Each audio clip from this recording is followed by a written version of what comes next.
Welcome back to the Keys to Success podcast. Happy New Year, Happy New everybody! Year! This is the first time that we've been back since the new year, so you guys were glad to see you. Deba, my beautiful co-host, how's your week been, girl? I know it's only Tuesday, but how you been? It's been really good. It's been really fast. I feel like it's only day 9 in the year, and we've done a lot of different things. My team is just blazing right now, so it's been off to a good year. How about you? It's been a good year. I can admit that things have been moving very quickly, and it kind of started in like the middle of December. And ever since like the middle of December, it's just kind of been like nonstop. And so I'm just like, okay, God, is this like the new rhythm? You want me to start getting used to this rhythm or what? Yes, yes, which is okay. It's busy, Right, being booked and busy. That's always a good thing. girl. But you know, this not only are we trying to be booked and busy, we're trying to be booked, busy, and balanced at the same time. And that right there can sometimes be a bit of a struggle. So that's what I'm gonna work on this Absolutely. year. Definitely some Absolutely. And I'm balance. not sure why my screen froze again. Don't know, I but don't know, okay. Let's but just you keep know what? moving. It's a beautiful freeze. Like your Thanks. face is gorgeous, them teeth are white. Yes, ma'am. Okay, so I am so excited about our podcast today because I think over the last holiday break, I've had an opportunity to meet a lot of people, do go to a lot of different holiday functions. And one question that keeps coming up is that people are like, I have this pot of money from that is in my retirement, that's in my 401(b), or just they're in my 401(k). They're just their money here that they've been putting from their 9 to 5, but they're like they want to invest in real estate. And I was like, you know who is an expert at that can guide us and show us exactly how this works is Talisa. So if you can Yeah. share that with people, because some people are like they don't have any money, but there's ways that they can utilize that money. Yeah. And okay, so I wanna talk about two key differences in the different pots of retirement money. So if you guys are, and some of you guys, if you know Deborah or I, you may be connected with like the school districts, and you may have what's called a 403b. And so a 403b is very different from a 401k, given that a 403b does not allow you to roll over funds or transfer funds into a Roth IRA or anything like that unless you completely depart from the company. And so if you are still working at the school district that is funding your retirement plan, then you do have to wait until you depart from there before you can use that. But if you are at a different organization where you have a 401k, then you can then roll the money that's in your 401k into what's called a self-directed IRA. And typically a self-directed IRA is going to be held at like a passive custodian. So if you guys think of a custodian, I don't want to bore you with a bunch of, words. But if you think of a custodian, you think about like Fidelity or, Vanguard or those organizations that they're the custodians of your retirement money. So when you roll that money over to a self-directed Roth IRA, you're moving that money over to another, it's a passive custodian. But with this custodian, the key difference is that you get to choose where you get to invest that money. So, for instance, if you're in a 9 to 5 right now, if you're investing in your 401k, your passive custodian has already chosen for you which stocks they're going to invest your money in, right? So you don't have a say so on which stocks they can buy or which bonds they can buy. They're going to go with the one that they believe is going to give you the best return, and then that's all the options that you have. And so the cool thing about when you get to roll your money over to a Roth IRA, now you don't just have to invest in stocks or bonds. Now you can invest in real estate, you can invest in gold, you can invest in somebody else's business if you want to become like an angel investor. So there's so many different ways that you can now invest your money just by moving that pot of money over. And so I know that there are many times where people are looking at, real estate investing and they're just like, man, like I want to get involved in that, but I just don't have a whole lot of money just sitting around anywhere. And I'm like, no, you probably do. If you don't have money sitting in your retirement account from either your current job or your old job, then there's a possibility that you've got equity in your home and you can pull out a home equity line of credit. I just had a private money lender use business funds to invest with our deal. And that was entirely different. I had never even had a private money lender use a business line of credit to invest as a private money lender. So there's so many different ways. And I know that was kind of long winded, but when it comes to retirement, those funds can definitely be rolled over so that you can start using it so you can make money on that money that's just otherwise just sitting there. Those are great opportunities for people. Now, are there any payment penalties or anything that they should be aware of? And what, I guess, what would be the process? Yeah, so the process is fairly simple. The thing that takes the longest time is your custodian, how quickly they're able to process the paperwork. So if you are just transferring or I'm sorry, I don't want to mess up the terminology. If you're doing a rollover, which means that you are just rolling that money over from one retirement account to another, typically there's no fees associated with it. There are no penalties. You may be charged like an administration fee or something like that, but as far as like you being penalized by the IRS, you don't have to worry about that. The only time that you have to worry about being penalized is if you're taking a loan against that money and you're trying to pay yourself and you're having to pay yourself back. And so I would not advise taking a loan or transferring that money into just like a regular bank account because then they are going to charge you. And I don't even know what the fee is, but it could be anywhere between like 10 to 15% of whatever's in your retirement account. And so you can avoid all of that by just doing a simple rollover. And then that money just goes from one retirement account to the next. Wow, that's pretty impressive. And what are you finding that people are using the money to do? Are they using it as a down payment? Are they using it as to literally fund the entire deal? I guess it depends on how much they have. Yeah, I mean, yeah. So like Deba, the deal that you and I just worked on, because it was I mean, it was subject to, we didn't need a whole lot of money to raise in order to purchase that property. So if somebody has $50,000, $75,000 in their retirement account and they roll that over, they could very well use that for an entire acquisition of, somebody else's deal. And now that's if you want to be a private money lender. But the thing is, if you're trying to buy your own real estate with your Roth IRA, that's not allowed. And so you have to be, it can't be for you personally. You can buy yourself a rental property. It can't be for you personally, or you can invest in somebody else's deal as a private money lender with that money. Or let's say that you don't have $75,000 in your retirement account. Let's say maybe you only have like $5,000 or $10,000. Well, it may not be enough to purchase a property, but you could always use that money and lend it out to somebody who needs an earnest money deposit for the next 14 days, or they need it for the next 30 days or whatever. And so if you lend somebody $5,000 out of your Roth IRA and then charge them whatever fee, by the time they close in 30 days, you have your 5,000 back plus whatever interest you charge them. And you can just keep on doing that and keep building your retirement account that way until you get up to that 75,000. So there's plenty of things that you can do with that money. It doesn't have to be, at 75,000. Wow, that's really good. And it sounds like we're not going to be penalized because the money goes directly to the title, and then once you receive the money back, it goes right back to that account from the title company. Yes, it goes right back into your Roth IRA Roth from IRA. the title Yeah. company.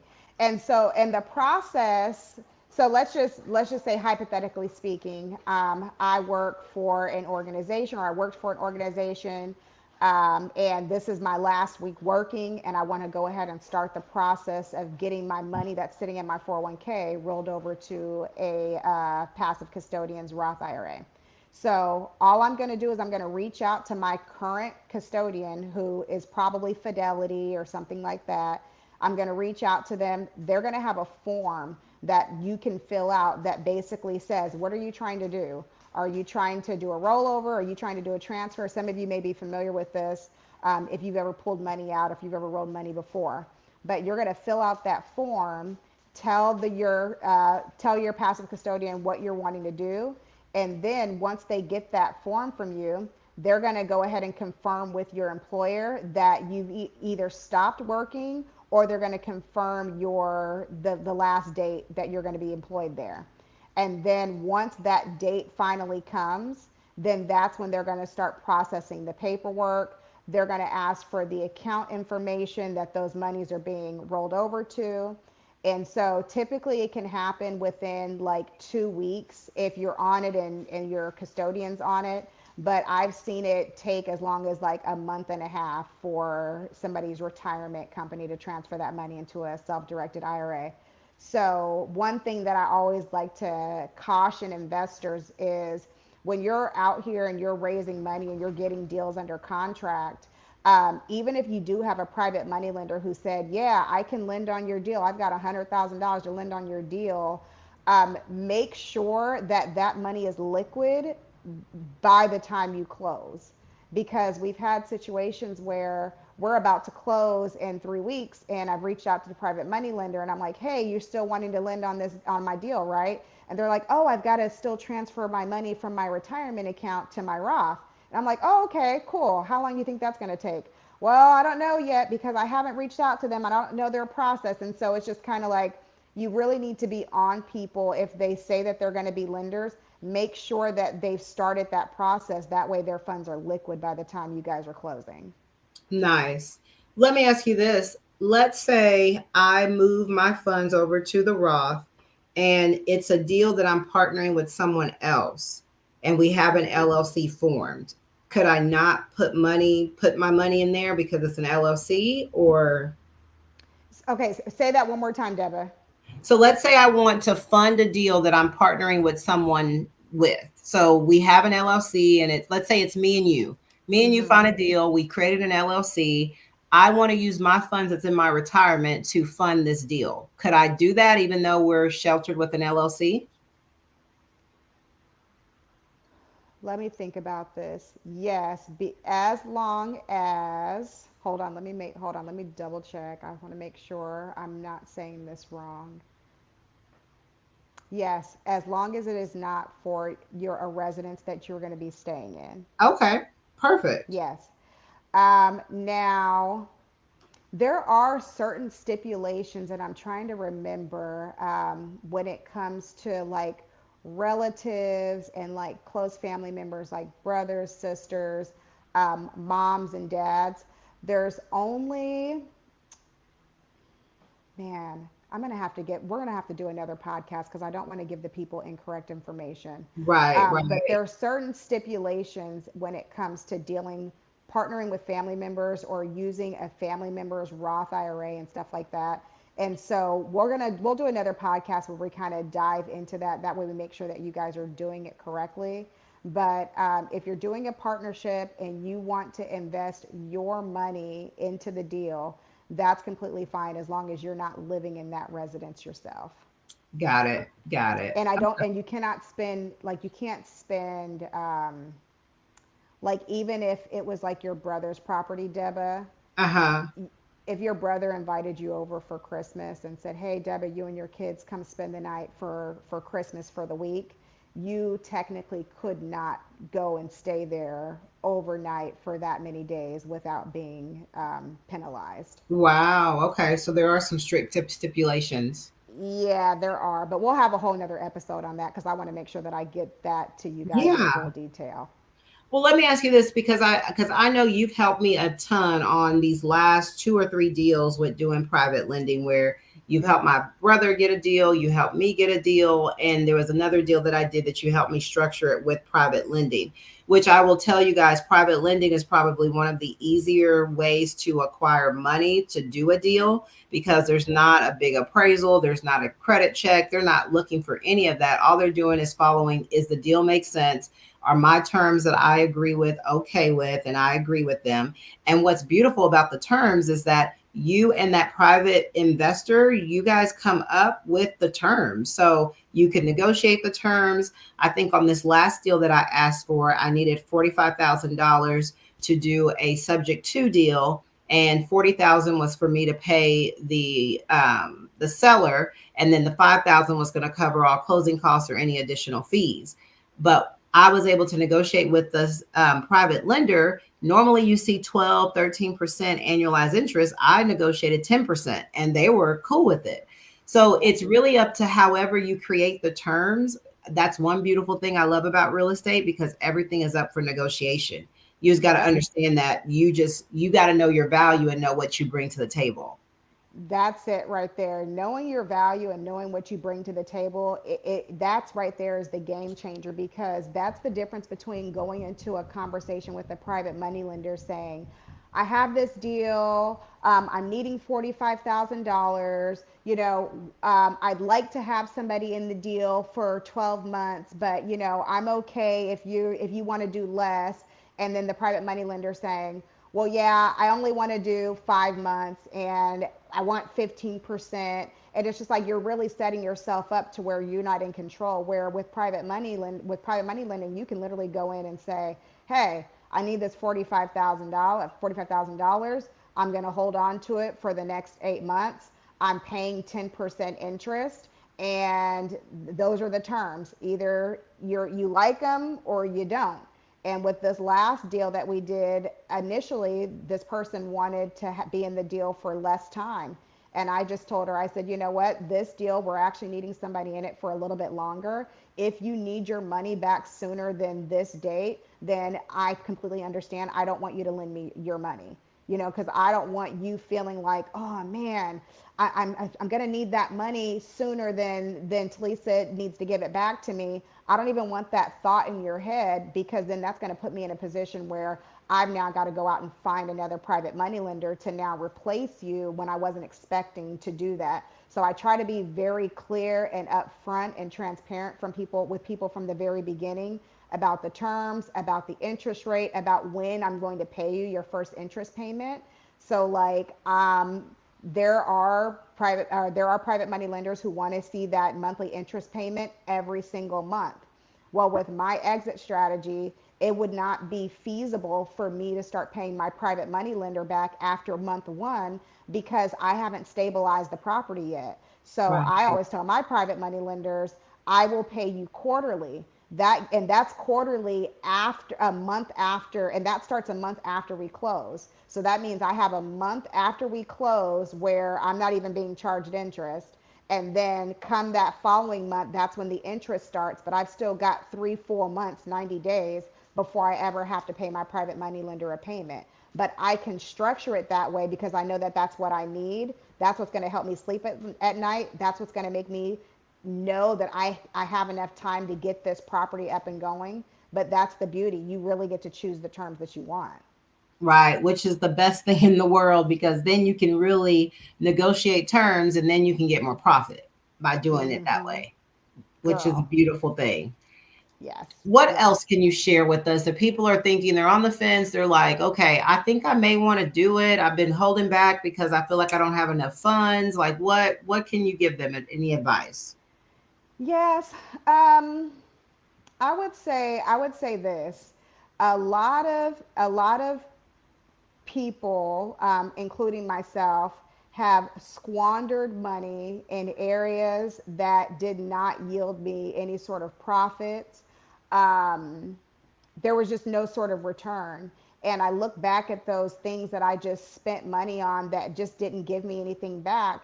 And I say to myself, had I done something like this, and I even tell, even my private money lenders, when I first left my job and sold my house, that almost $100,000 that I had available, I wish now I would have given $80,000 of that to an investor who knew how to flip, who knew how to do buy and holds, whatever, gave it to them, been their private money lender, taken the other 20,000 and invested it in my education. That way my money could have been making money while I could have been learning at the same time. And so that's one thing I'll tell people is, if you're thinking about getting into real estate and you're thinking that you've got some money set aside and you want to do this thing alone, you want to buy your own property, you want to rehab your own property, you want to do it yourself, I'll tell you right now, you'll lose your money. Yeah. Point blank, period. That's just what it is.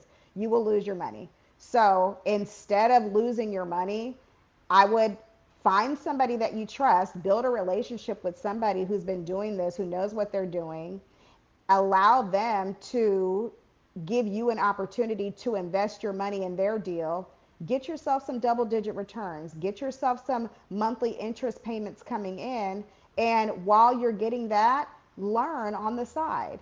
And so that's going to just be my biggest thing is take the funds that you have so that you can start putting that money to work as soon as possible. The sooner that you can do that and get it out of your bank account, because if it stays in your bank account, you're going to spend it.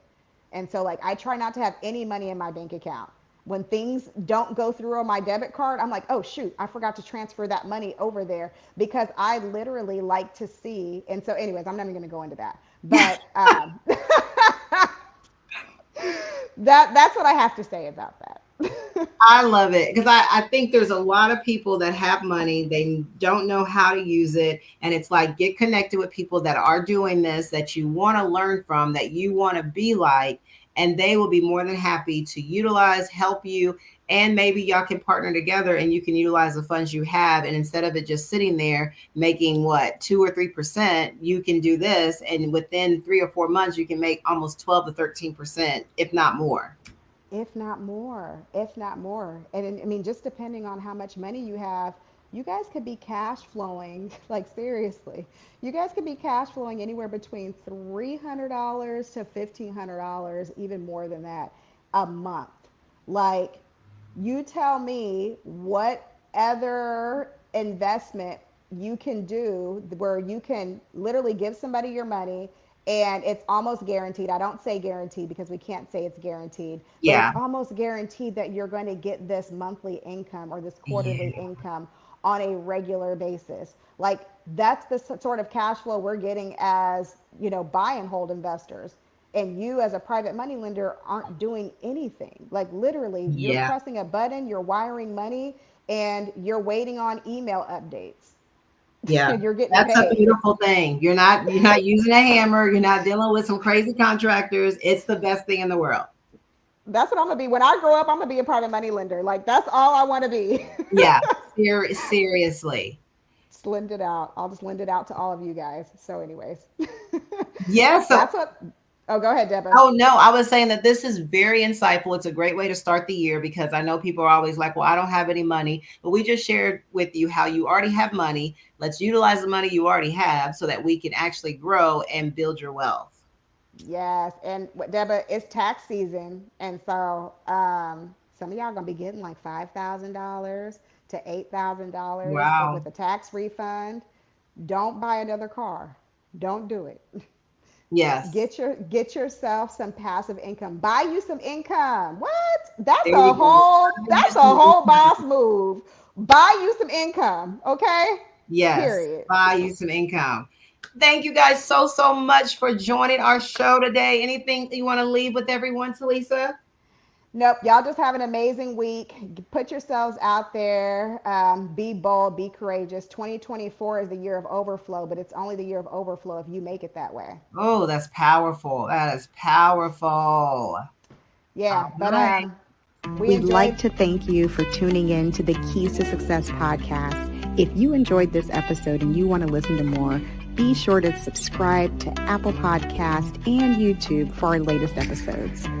Check out our show notes for more information on mentorship, private money lending, or if you just want to be a guest on our podcast. We can't wait to hear from you.